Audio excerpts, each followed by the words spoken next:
Easy level of content questions కూడా maths లో seems to very difficult ఎప్పుడు మనం ప్రాక్టీస్ చేయనప్పుడు. ఓకేనా, ఇనిషియల్ ఇంప్రెషన్ తో పెట్టేటువంటి క్వశ్చన్స్ కూడా 4-5 ప్రశ్నలు ఈజీగా ఉంటాయి. ఆ 4-5 ప్రశ్నలు ఆన్సర్ చేసిన తర్వాత డైరెక్ట్ గా వెళ్ళగానే ఫస్ట్ క్వశ్చన్ చూస్తారు, దాన్ని రఫ్ పేపర్ తీసుకొని టక్ టక్ టక్ చేసేసుకుంటూ వెళ్తూ ఉంటారు. సో అలా టైం కిల్లింగ్ అవుతుంది. నెక్స్ట్ క్వశ్చన్ మీకు ఈజీగా రావచ్చేమో, థర్డ్ క్వశ్చన్ ఇంకా ఈజీగా ఉండొచ్చేమో, ఫోర్త్ క్వశ్చన్ డైరెక్ట్ గా పెట్టేసేటువంటి క్వశ్చన్ ఉంటుందేమో. కాబట్టి ముందు మనకి ఏ క్వశ్చన్స్ వచ్చో అవి సాల్వ్ చేయడానికి, అవి ఆన్సర్ పెట్టడానికి ట్రై చేయండి. ఈ 15 days are very crucial to who are attending for the JEE Mains Session 1. On average 2023 అన్ని షిఫ్ట్లు చూస్తే మినిమం 40 మార్క్స్ వచ్చినటువంటి ఏ షిఫ్ట్ లో స్టూడెంట్ కైనా సరే 90% వచ్చింది. Hello dear students, JEE Main 2024 కి సంబంధించి మ్యాథ్స్ లో మీరు 99% సాధించాలంటే కొన్ని టిప్స్ అయితే డెఫినెట్ గా పాటించాలి. So maths is the key subject for JEE Main. Of course physics and chemistry also, but mathematics లో ఎవరైతే హైయెస్ట్ మార్క్స్ స్కోర్ చేస్తారో వాళ్ళకి పర్సంటేజ్ కూడా హైయెస్ట్ ఉంటుంది. బికాస్ ఆఫ్ మనకి మ్యాథ్స్, ఫిజిక్స్, కెమిస్ట్రీలో మ్యాథ్స్ సబ్జెక్ట్ గత కొన్ని సంవత్సరాలకు చూస్తే హైలీ డిఫికల్టీ లెవెల్ క్వశ్చన్స్ అనేవి చాలా పర్సంటేజ్ ఆఫ్ క్వశ్చన్స్ ఉన్నాయి అనమాట. సో మనకి ఫిజిక్స్ లో చూసినట్లయితే నిన్నే మనం ఒక వీడియో చేసాము. So physics level of content లో ఈజీ క్వశ్చన్స్ వచ్చేసి 30% వస్తున్నాయి, బట్ మోడరేట్ వచ్చేసి 50% ఉన్నాయి. కేవలం 20% మాత్రమే హార్డ్ లెవెల్ ఆఫ్ క్వశ్చన్స్ వస్తున్నాయి గత 4-5 years నుంచి. బట్ మ్యాథమెటిక్స్ చూస్తే కంప్లీట్ రివర్స్ అనమాట.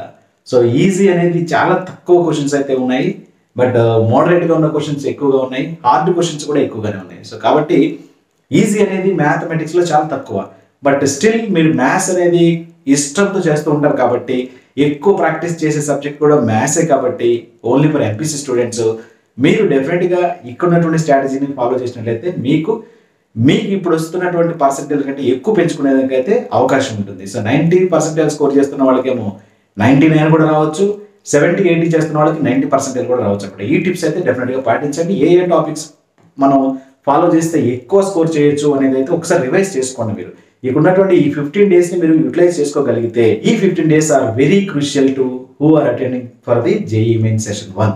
సో కాబట్టి డెఫినెట్ గా మీరు మోస్ట్ ఆఫ్ ది టైం అయితే మీరు దీనిపైన ఫోకస్ పెట్టండి. సో ముందుగా మనం చూసినట్లయితే so difficulty level of the JEE Main and JEE Advanced చూద్దాం. అడ్వాన్స్ గురించి ప్రెసెంట్ అయితే మనం దీని గురించి డిస్కస్ చేయొద్దు, ఎందుకంటే నెక్స్ట్ మనం డిస్కస్ చేద్దాము. జస్ట్ JEE Main గురించి చూస్తే హార్డ్ వచ్చేసి 20% ఉంటుంది, మోడరేట్ 50% ఉంటుంది, ఈజీ వచ్చేసి 30% ఉంటుంది. But easy level of content questions కూడా మ్యాథ్స్ లో it will be seems to very difficult ఎప్పుడు మనం ప్రాక్టీస్ చేయనప్పుడు.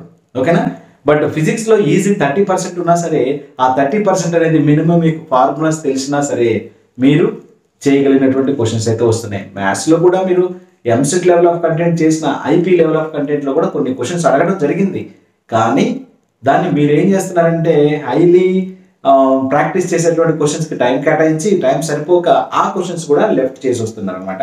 సో ఇలాంటి మిస్టేక్స్ జరగకుండా మీరైతే కొంత సమయాన్ని అయితే ఫోకస్డ్ గా ప్లాన్ చేసుకుంటే డెఫినెట్ గా యూ విల్ బి సక్సీడ్.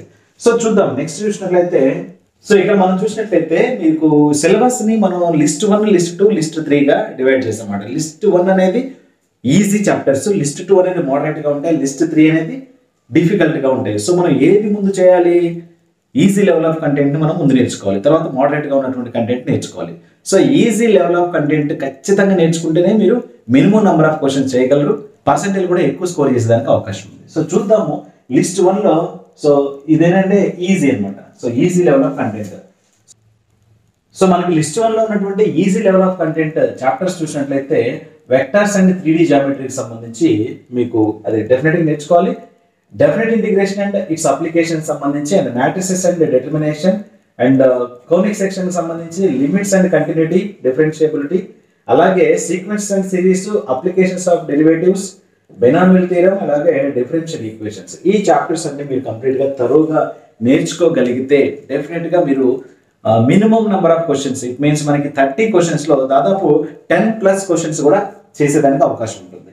ఓకేనా, నెక్స్ట్ అలాగే లిస్ట్ 2 ఇది ఏంటంటే మోడరేట్ క్వశ్చన్స్ అన్నమాట. సో మోడరేట్ గా ఉంటాయి, ఇట్ మీన్స్ మీరు కొంత ఆలోచించి మీకున్నటువంటి స్కిల్ అక్కడ కొద్దిగా టైం కేటాయిస్తే ఈజీగా చేసే క్వశ్చన్స్ అనమాట. ప్రాబబిలిటీ ఒకటి ఉంటుంది, trigonometry, quadratic equation, complex number, circles, functions, mathematical reasoning, straight line, and permutations and combinations.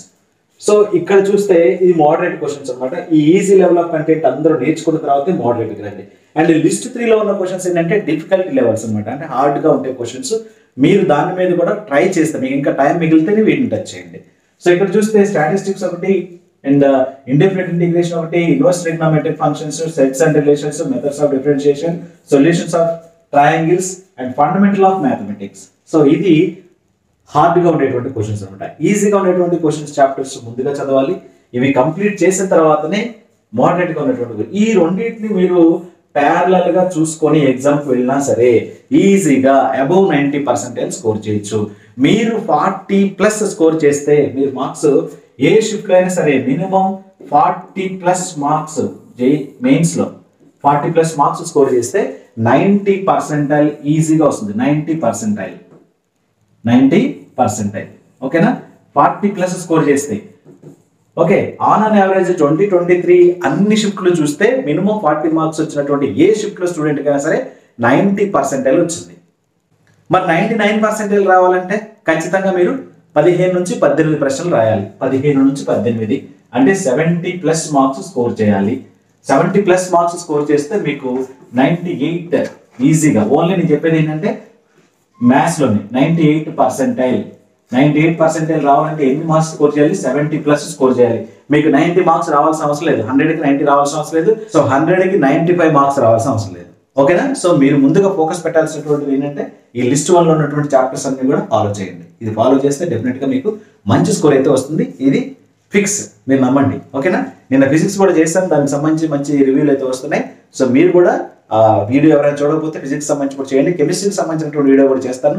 So మేము ఫాలో చేపిస్తున్నటువంటి స్ట్రాటజీస్ ఇవే అనమాట స్టూడెంట్స్కి. డెఫినెట్గా ఈ 15 days 20 days ఎవరైతే వీటన్నిటిని కూడా చెప్తున్నటువంటి వాటిలో ఇవి కంప్లీట్ చేసే టైం ఉన్న స్టూడెంట్స్ సెకండ్ రోకి వెళ్తారు, సెకండ్ లిస్ట్ కంప్లీట్ చేసిన వాళ్ళు థర్డ్ లిస్ట్కి వెళ్తారు. ఓకేనా? అలా కాకుండా ఇష్టం వచ్చినటువంటి చాప్టర్స్ చదివితే మాత్రం టైం వేస్ట్ అవుతుంది, అందులోంచి క్వశ్చన్స్ రావు, మీరు జేఈఈ మెయిన్ సెషన్ 1 క్లియర్ చేయలేరు. ఓకేనా? సో స్ట్రాటజిక్గా ముందు ఈజియెస్ట్ లెవెల్ ఆఫ్ కంటెంట్ని క్లియర్ చేయాలి, తర్వాత మోడరేట్ కంటెంట్, తర్వాత డిఫికల్టీ లెవెల్ ఆఫ్ కంటెంట్. ఈ విధంగా ప్లాన్ చేసుకుంటే యూ విల్ బి రాకింగ్. ఓకేనా? నెక్స్ట్ చూద్దాం, కొన్ని టిప్స్ అయితే ఇస్తాను చూడండి. దీనితో పాటుగా మీరు మాక్ టెస్ట్లు అయితే కంప్లీట్ చేయండి. అండ్ డైలీ ప్రాక్టీస్ ప్రాబ్లమ్స్ డెఫినెట్గా చేయాల్సిందే. ప్రతిరోజు 20 ప్రాబ్లమ్స్ చేయడానికి ట్రై చేయండి. ఓన్గా 20 ప్రాబ్లమ్స్ చేయడానికి ట్రై చేయండి. రెస్పెక్టివ్ చాప్టర్స్, మీరు ఇప్పుడు లిస్ట్ 1లో ఉన్నటువంటి చాప్టర్స్ ఏవైతే ఆ చాప్టర్కి సంబంధించినటువంటి కాన్సెప్ట్ ఫ్రమ్ PYQs ప్రిపేర్ అయిన తర్వాత మీరు దానికి సంబంధించినటువంటి డైలీ ప్రాక్టీస్ క్వశ్చన్స్ అయితే చేయండి. మీరు గతంలో మీకు ఇచ్చిన ఇన్స్టిట్యూట్లో ఇచ్చినటువంటి క్వశ్చన్స్ కావచ్చు, లేదా మీరు మార్కెట్లో ప్రాక్టీస్ సెషన్ కోసం తీసుకున్నటువంటి ఏదైనా బుక్ కావచ్చు. సో దాంట్లోంచి క్వశ్చన్స్ అయితే మీరు సాల్వ్ చేయండి. అప్పుడు మాత్రమే మీకు సబ్జెక్ట్ అనేది రిపీటేషన్స్గా అండ్ రికాపులేషన్ అవుతుంది. డెఫినెట్గా మీరు క్వశ్చన్స్ సాల్వ్ చేసేటువంటి ఎఫిషియన్సీ వస్తుంది అనమాట. అంతేగాని మనం ఇప్పుడు ఈ చాప్టర్స్ అన్ని మనం సినాప్సిస్ చేసుకోనో, లేకుంటే ఫార్ములాస్ ప్రిపేర్ అయ్యో, లేకుంటే మీరు కాన్సెప్ట్ ప్రిపేర్ అయ్యో వెళ్తే కాకుండా కొన్ని క్వశ్చన్స్ కూడా మీరు మోడరేట్గా చేయాల్సి ఉంటుంది. క్వశ్చన్స్ సాల్వ్ చేసేటువంటి క్యాపబిలిటీ వచ్చినప్పుడే అక్కడ మీకు ఇనీషియల్గా ఇంప్రెసివ్గా క్వశ్చన్స్ సాల్వ్ చేసేటువంటి ఎఫిషియన్సీ వస్తుంది. అండ్ ముఖ్యంగా మీరు మ్యాథమెటిక్స్ విషయంలో చూసుకున్నట్లయితే క్వశ్చన్స్ సాల్వ్ చేసేటప్పుడు హార్డ్ క్వశ్చన్స్ ఎప్పుడు కూడా పట్టుకోవద్దు. సో క్వశ్చన్ పేపర్లో ఉన్నటువంటి 30 క్వశ్చన్స్ ఒకేసారి చూడండి. 1 by 1 మీరు స్క్రాల్ డౌన్ చేసుకుంటూ క్వశ్చన్స్ అన్ని చెక్ చేసుకున్న తర్వాత ఈజీగా పెట్టగలిగేటువంటి క్వశ్చన్స్ ముందుగా అటెంప్ట్ చేసి ముందు ఒక 5 నుంచి 10 ప్రశ్నలు అయితే అటెంప్ట్ చేయడానికి ట్రై చేయండి. ఆ క్వశ్చన్స్ పెట్టిన తర్వాతనే మీకు ట్రై చేస్తే ఆన్సర్ వస్తుంది అనుకున్న క్వశ్చన్స్ మాత్రమే అటెంప్ట్ చేయండి. అంతేగాని మీరు ట్రై చేస్తే ఆన్సర్ వస్తుంది అనుకున్నది ఫస్ట్ నుంచి సెకండ్ థర్డ్ అలా క్వశ్చన్స్ ట్రై చేసుకుంటూ వెళ్తే మీకు రిమైనింగ్ క్వశ్చన్స్ చూసేంత టైం ఉండదు. మిగతా సబ్జెక్ట్స్ చేయాలనేటువంటి ఆతృత అండ్ యాంగ్జైటీలో మీరు ఈ మ్యాథ్స్ క్వశ్చన్స్ కూడా వదిలిపెట్టేటువంటి ఛాన్స్ ఉంటుంది. కాబట్టి ముందు మీకు ఏ క్వశ్చన్ డైరెక్ట్గా పెట్టగలరో ఆ 30 క్వశ్చన్స్ తరువుగా చూడండి. ఒక 10 నిమిషాలు టైం పడుతుంది. ఆ 10 నిమిషాల్లో దాదాపు డైరెక్ట్గా పెట్టే క్వశ్చన్స్, ఇనిషియల్ ఇంప్రెషన్తో పెట్టేటువంటి క్వశ్చన్స్ కూడా 4-5 ప్రశ్నలు ఈజీగా ఉంటాయి. ఆ 4-5 ప్రశ్నలు ఆన్సర్ చేసిన తర్వాత దెన్ మీరు ట్రై చేసి సాల్వ్ చేసేటువంటి ఆన్సర్స్ అయితే పెట్టడానికి ట్రై చేయండి. అప్పుడు మిగతా సబ్జెక్టుల మీద కూడా మీకు కొంత ప్రెషర్ అయితే తగ్గుతుంది. ఈజీగా వాటిని కూడా సేమ్ ఫిజిక్స్ కెమిస్ట్రీ కూడా సేమ్ డైరెక్ట్గా చూసి పెట్టేటువంటి క్వశ్చన్స్ ఏవైతే ఉన్నాయో వాటి మీద ఫోకస్ పెట్టిన తర్వాతే అప్పుడు ట్రై చేస్తే ఆన్సర్ చేయగలనేటువంటి క్వశ్చన్స్ మీద మీరు ఫోకస్ పెట్టాల్సింది అనమాట. ఇది ఎగ్జామ్ రాసేటువంటి ప్యాటర్న్. చాలా మంది స్టూడెంట్స్ ఏంటంటే డైరెక్ట్గా వెళ్ళగానే ఫస్ట్ క్వశ్చన్ చూస్తారు, దాన్ని రఫ్ పేపర్ తీసుకొని టక్ టక్ టక్ చేసేసుకుంటూ వెళ్తూ ఉంటారు. సో అలా టైం కిల్లింగ్ అవుతుంది. నెక్స్ట్ క్వశ్చన్ మీకు ఈజీగా రావచ్చేమో, థర్డ్ క్వశ్చన్ ఇంకా ఈజీగా ఉండొచ్చేమో, 4th క్వశ్చన్ డైరెక్ట్గా పెట్టేసేటువంటి క్వశ్చన్ ఉంటుందేమో. కాబట్టి ముందు మనకి ఏ క్వశ్చన్స్ వచ్చో అవి సాల్వ్ చేయడానికి, అవి ఆన్సర్ పెట్టడానికి ట్రై చేయండి. ఓకేనా? విత్ ఇన్ 3 అవర్స్లో ఎవరైతే ఎక్కువ క్వశ్చన్స్కి ఆన్సర్స్ పెడతారో వాళ్ళకి ఎక్కువ పర్సెంటేజ్ వస్తుంది, డెఫినెట్గా వస్తుంది. ఓకేనా? అలానే మీరు తెలియని క్వశ్చన్స్కి అయితే అసలు అటెంప్ట్ చేయకండి. మ్యాక్సిమం నెంబర్ ఆఫ్ క్వశ్చన్స్ పెడితే మినిమం నెంబర్ ఆఫ్ మార్క్స్ వస్తాయి మనకు తెలియకుండా పెట్టినప్పుడు. ఓకేనా? మినిమం నెంబర్ ఆఫ్ క్వశ్చన్స్ మనకి తెలిసి పెట్టినా సరే ఎక్కువ పర్సెంటేజ్ వస్తుంది. సో మీరు కాబట్టి ఈ పర్సెంటేజ్ అండ్ మార్క్స్ విషయంలో marks is not at all A criteria. Marks అనేది క్రైటీరియా కాదు, జస్ట్ పర్సెంటేజ్ క్రైటీరియా. ఆ పర్సెంటేజ్ కూడా మార్క్స్ని బట్టి ఎక్కువ మార్కులు వస్తేనే ఎక్కువ పర్సెంటేజ్ వస్తుంది అనేది కొన్ని సందర్భాలు జరుగుతుంది. కానీ మీరు యాక్యురసీ మెయింటైన్ చేసినా కానీ పర్సెంటేజ్ అయితే పెరిగేదానికి అవకాశం ఉండింది. కాబట్టి ఇవన్నీ కూడా మీరు నేర్చుకొని డెఫినెట్గా మంచి పర్సెంటేజ్ సాల్వ్ చేసుకోవడానికి అయితే ట్రై చేయండి. ఈ వీడియో నచ్చితే లైక్ చేయండి, ఫ్రెండ్స్కి అయితే షేర్ చేయండి, మన ఛానల్ ఫాలో అవుతుండండి. అండ్ విత్ ఇన్ సూన్ మనం అయితే మెంటర్షిప్ స్టార్ట్ చేస్తాం జోసాకి సంబంధించి. మీరైతే ముందు ఎగ్జామ్స్ బాగా రాయండి. I will give very genuine information for you. Thank you.